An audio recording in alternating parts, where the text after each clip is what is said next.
तो hello guys, देखे पर भी आज हानि आम खाकले आली बहुत पका पका आम है।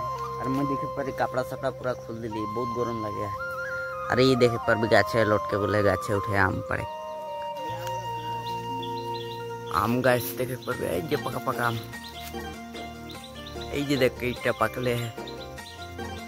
और थोड़ा थोड़ा बरखन आसे हानि आही बर्तमान नागालैंड में देखे पर पहाड़ दिखे पूरा बरखन दिया है।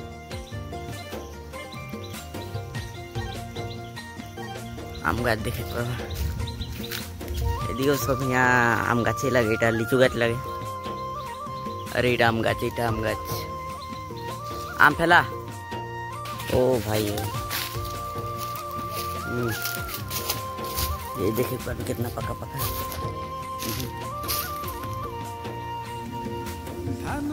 बहुत मीठा देखे पर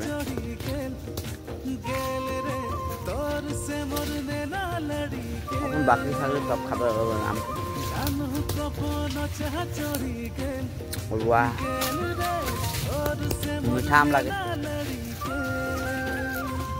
उठले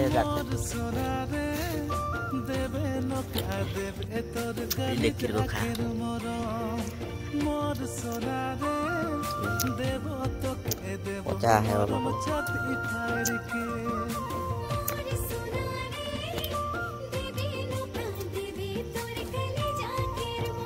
बहुत टेस्टी, 8 नंबर गाइस।